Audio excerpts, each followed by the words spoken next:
Hello students, आज हम करने वाले हैं इकोनॉमिक्स का फर्स्ट चैप्टर डेवलपमेंट।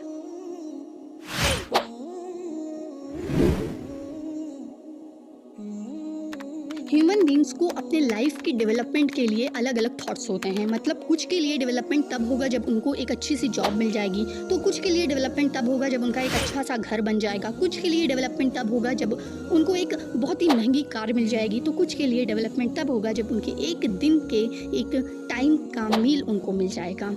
डेवलपमेंट की meaning person to person change होती है, बट अगर हम डिफाइन करने की कोशिश करें तो कुछ इस टाइप की डेफिनेशन बनेगी। जब हमारी कंडीशंस पहले से बेटर हो जाए, उस चीज़ को हम डेवलपमेंट बोलते हैं, या बोल सकते हैं कि अब डेवलपमेंट हो रहा है।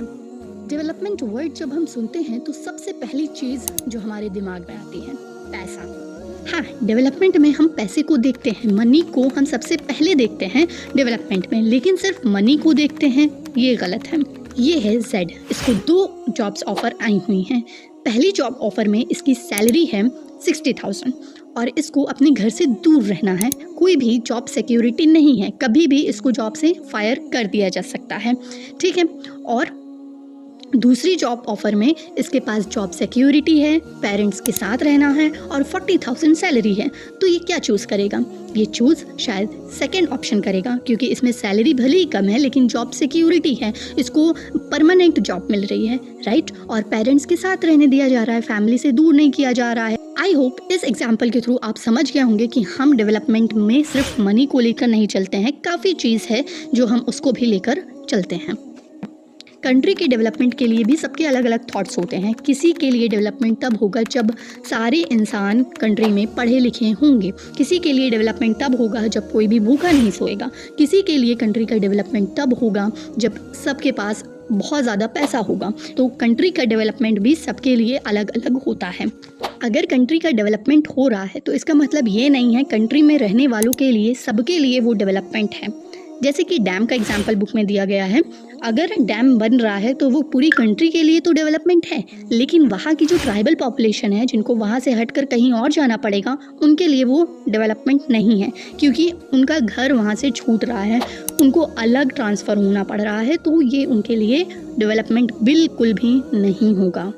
जब कंट्री की कंडीशंस पहले से काफ़ी ज़्यादा बेटर हो जाती हैं, ज़्यादा लोग पढ़े लिखे हो जाते हैं, हेल्थ फैसिलिटीज़ अच्छी मिलने लगती हैं कंट्री में, ठीक है, तब हम बोलते हैं कि ये कंट्री डेवलप हो चुकी है या डेवलप कर रही है।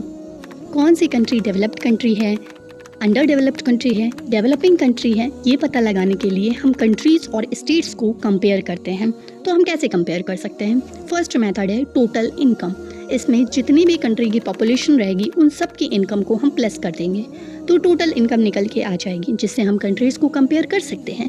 लेकिन प्रॉब्लम ये आती है कि सारी कंट्रीज़ की एक ही पॉपुलेशन नहीं है, अलग अलग पॉपुलेशन है। अगर हम इस मेथड का यूज़ करेंगे तो जो सबसे ज़्यादा पॉपुलेटेड कंट्री होगी वही सबसे ज़्यादा डेवलप्ड कंट्री निकल के आएगी, जो कि बहुत ज़्यादा गलत होगा।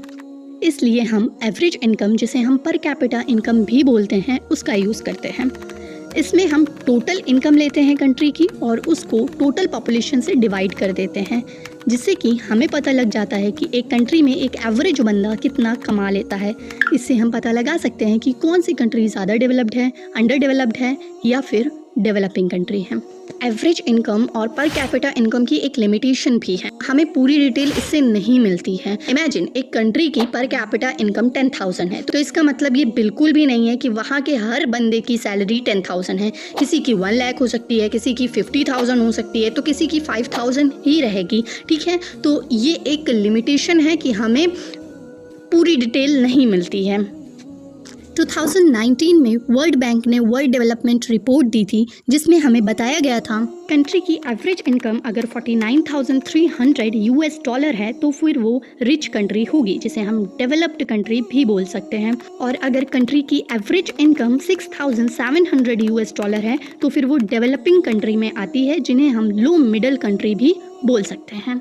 और अगर एक कंट्री की एवरेज इनकम 2,500 यूएस डॉलर है तो फिर वो अंडर डेवलप्ड कंट्री होगी, जिसे हम लो इनकम कंट्री भी बोल सकते हैं। इंडिया लो मिडल इनकम कंट्रीज़ में आता है। देखो, अगर इनकम पैसा ही सब कुछ होता तो अमेरिका को हैप्पीएस्ट कंट्री होना चाहिए था, लेकिन हमें पता है वर्ल्ड की हैप्पीएस्ट कंट्री फिनलैंड है। तो पैसे के अलावा भी कई फैक्टर्स हैं जो कि हमें पढ़ने होते हैं डेवलपमेंट में। तो चलिए अब हम अपने इंडिया के कुछ स्टेट्स को कंपेयर करते हुए उन फैक्टर्स को पढ़ते हैं। तो यहाँ पे है हमारे पास हरियाणा, केरला और बिहार। सबसे पहले हम इनकी एवरेज इनकम देख लेते हैं। हरियाणा की है 2,36,147, केरला की है 2,04,105, बिहार की है 40,982। अगर एवरेज इनकम को हम देखें, यहाँ पर सबसे ज़्यादा डेवलप्ड स्टेट होना चाहिए हरियाणा। अब हम देखते हैं अदर फैक्टर्स को और पता लगाते हैं सबसे ज़्यादा डेवलप्ड स्टेट कौन सा है। तो यहाँ पर हम 3 चीज़ पढ़ने वाले हैं। इन्फेंट मोर्टिलिटी रेट, मतलब जो बच्चे पैदा हुए हैं वो 1 साल से पहले ही मर गए हैं। ये चीज़ जितनी ही कम होगी उतना ज़्यादा अच्छा होगा और ये हम 1000 बच्चों में से देखने वाले हैं। लिटरेसी रेट, पढ़े लिखे लोग वहाँ पर कितने हैं, तो ये जितना ज़्यादा होगा उतना अच्छा होगा।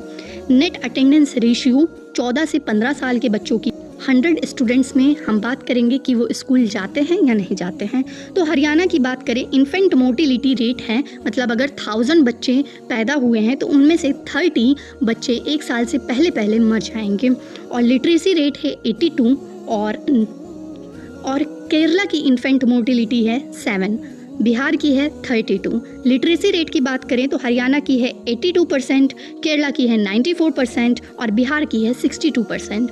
नेट अटेंडेंस रेशियो की बात करें 14 to 15 साल के बच्चों की कि वो स्कूल जाते हैं या नहीं, तो 100 बच्चों में से 61 बच्चे हरियाणा में जाते हैं, 100 बच्चों में से 83 बच्चे केरला में जाते हैं, 100 बच्चों में से 43 बच्चे बिहार में जाते हैं। तो अगर हम इन फैक्टर्स को देखें तो सबसे ज़्यादा डेवलप्ड स्टेट हमें केरला नज़र आएगा। क्यों? क्योंकि यहाँ पे इन्फेंट मोर्टिलिटी रेट सबसे ज़्यादा है, लिटरेसी रेट सबसे ज़्यादा है और नेट अटेंडेंस रेशियो बच्चों का सबसे ज़्यादा है।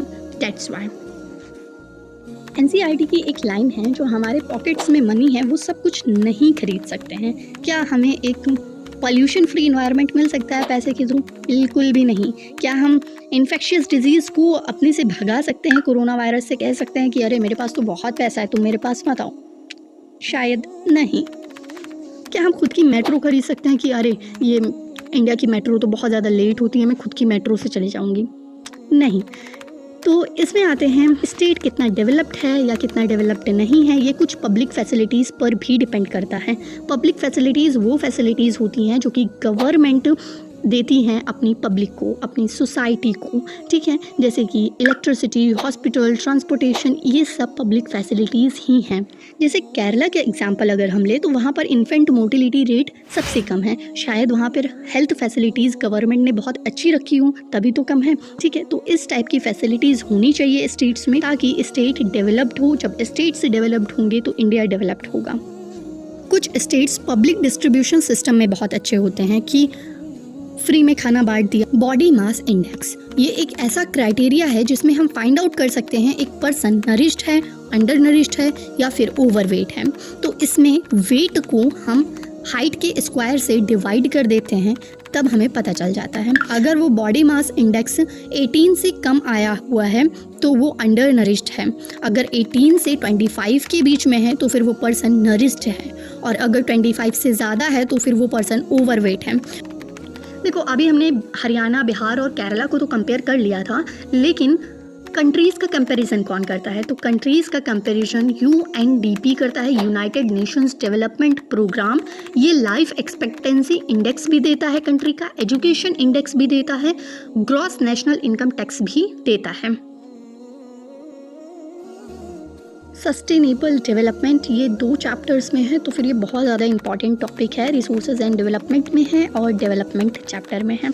तो सस्टेनेबल डेवलपमेंट का मीनिंग है कि कंट्री का डेवलपमेंट होना चाहिए। कुछ लोगों को लगता है सस्टेनेबल डेवलपमेंट मतलब हम जैसे हैं वैसे ही रहने लगे, बस पेड़ पौधे लगाएं, टेक्नोलॉजी पर बात ना करें। ऐसा बिल्कुल भी नहीं है। सस्टेनेबल डेवलपमेंट का मतलब होता है डेवलपमेंट हो कंट्री का, टेक्नोलॉजी और हरियाली सब चीज़ में कंट्री आगे हो, लेकिन इस तरीके से आगे हो टेक्नोलॉजी में कि फ्यूचर जनरेशन को कोई भी कॉम्प्रोमाइज़ ना करना पड़े किसी भी चीज़ के लिए, रिसोर्सेज के मामले में स्पेशली। जैसे जब high yielding variety of seeds आई थी इंडिया में, तो वेस्ट यूपी, पंजाब, हरियाणा में इसका इतना ज़्यादा यूज़ होता था, वाटर टेबल डिक्रीज होने लग गया, सॉइल की क्वालिटी ख़राब होने लग गई, क्योंकि high yielding variety of seeds बहुत ही ज़्यादा केमिकल फर्टिलाइज़र मांगता था, ठीक है।